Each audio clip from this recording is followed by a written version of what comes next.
guys, today ule ni hin sa thako pa in hi November ni som ni le pa ni na ku hi la ma chon in Thanksgiving hun kan mang do na in hi half day na kan chola pa ben ne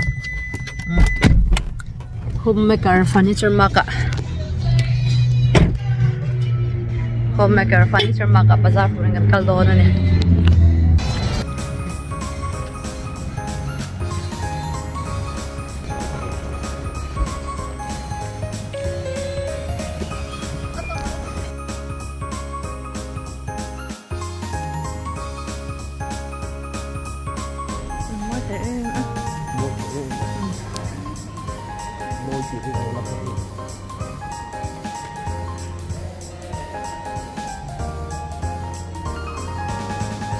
mà đồ cũng trên nhà mỗi hàng sao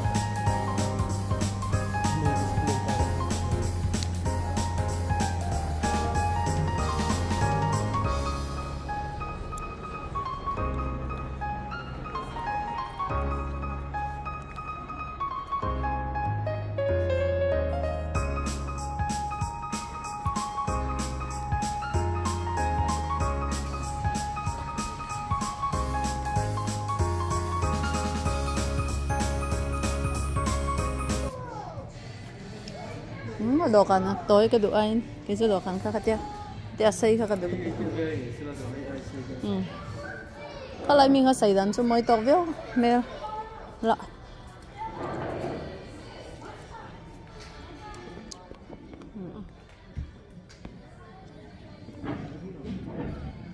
hả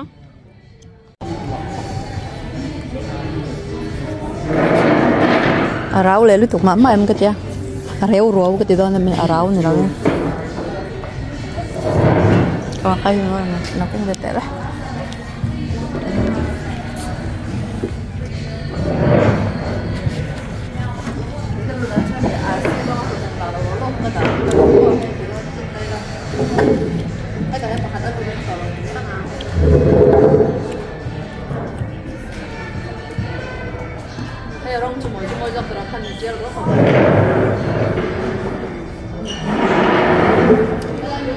khá là anh nuôi mi khá abi chú sẽ tới đi ha.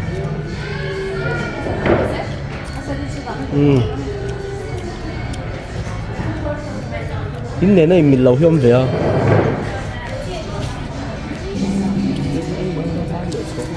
à. mà sẽ chú dòng chi này lấy xe.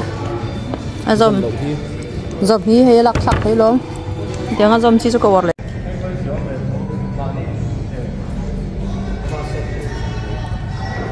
Chú liền cái chú đủ đủ cái mà nên cần xem để thấy đó nó mà xây rồi nó đâu còn nó xây rồi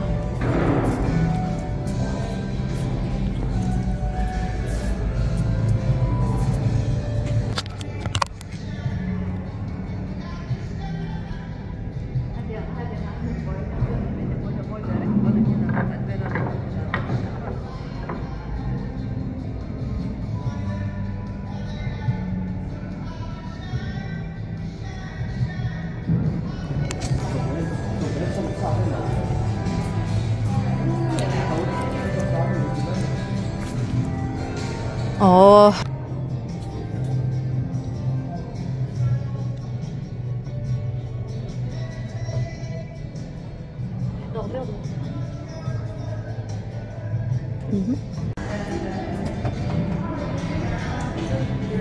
mới có mấy hay đồ gần ha mà sẽ rong po hay môi cái gì đồ gần rong po hay môi cái gì mà sẽ cái này cho hay tiếng anh thuộc leng bui gần ngay đó nấu mà chính phép cái đồ gần năng nấu đón cho nên khai lấy chưa rồi đấy đừng gửi thank you giá kìa hay giàu đàn là chân hay để cái đồ to chứ đồ gần máy lại đàn là hết mà thuộc leng đẹp quá chút lệ cho nó xuống cho chút tụt chân tàu viết thấu ra.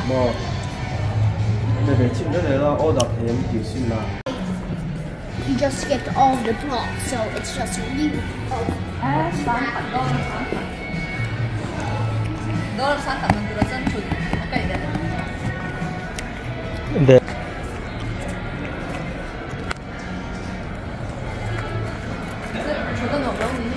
Chú là muốn nó luôn nhỉ kha. Amar em. Azau cái gì dọc sự. Một tem muốn xin đó. Cái muốn xin đó nó cày lấy mẹ đâu đó. Nó phụ lo như thế.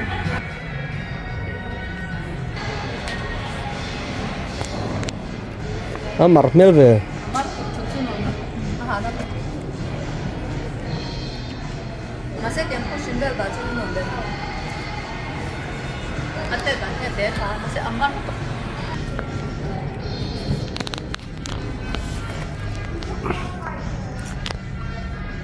Anh đi.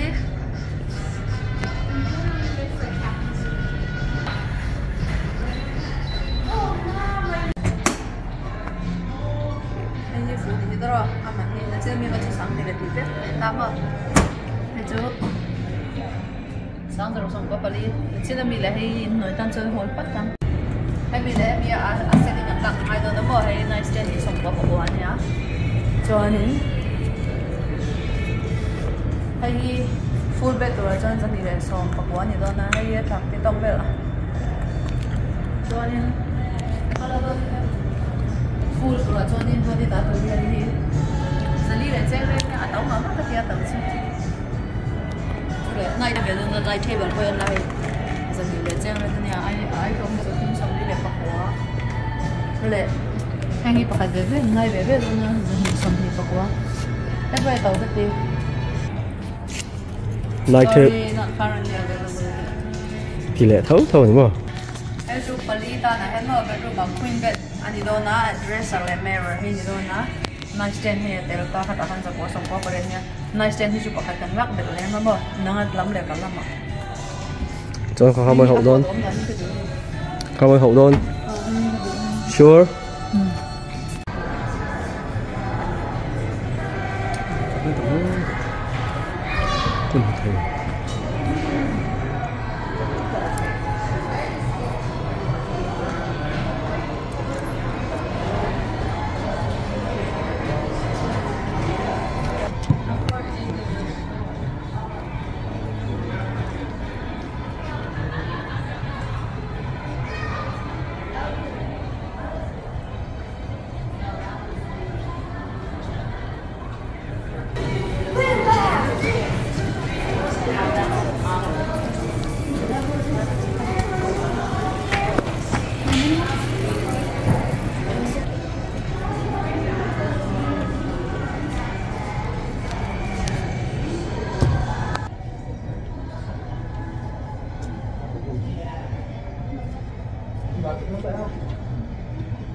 Tao là một cái điều suy tràn sân xia. Làm chất trong tháng được artwork cái mà như cái kỹ năng cho nên nó. Artwork coi như là anh này thì không.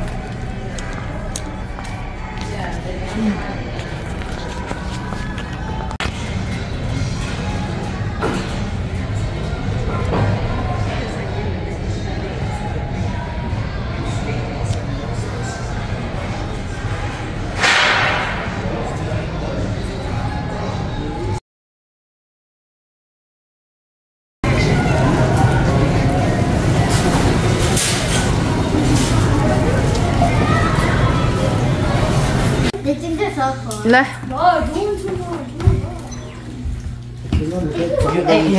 Listen, come on. Listen. Ê à, ê sao được mà? Then you do that. So good. This is yours and then this is mine, okay? Listen, how you doing,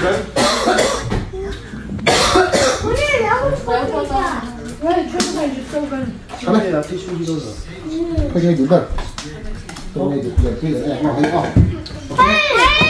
Hey! Hey! Cái gì đó mình?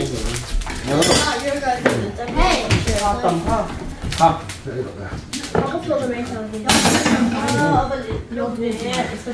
Chèn cung tế nên khai in bếp chắc ula thì khai nấu bằng hao bốc khai chèn cung.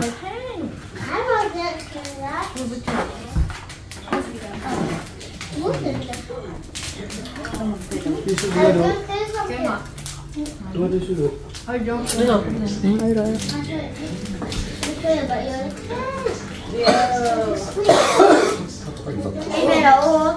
got me lettuce and lettuce and cucumber. Why are you holding on to me? Thì here din naktuk la ba Thanksgiving hi apa de vita na thok do na cái ni po tui ngau lama hun kan mang don na chu wangin tian sang ni le som ni pali Thanksgiving chu kan mang ve top ani he nge pa de vi chu ding mai churo ai te ar sak ngai na de lo khanang mani nin she ero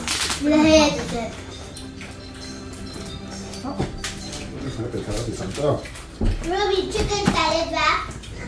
Chicken but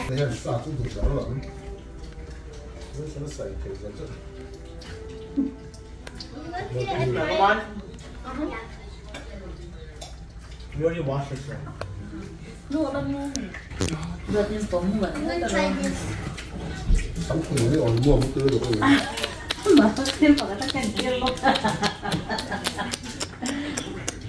nge ke tira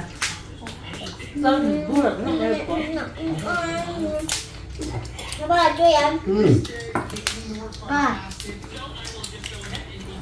Thế à? Mình nổi nó tạo thêm tạo đấy đó. Nhưng mà xong đi nổi cầu kia. Thế sao?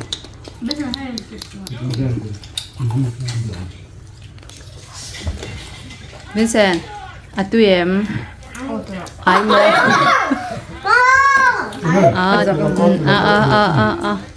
à tụi chị này còn chưa xuôi giống tụi này 아빠 이 아고 내가 juice one camel I mean sparkling hang hi alcohol sparkling and alcohol tel mi alawa It looks like a dog. so let's sparkling This is mine. it's okay Yummy. hey baby ani hey baby hi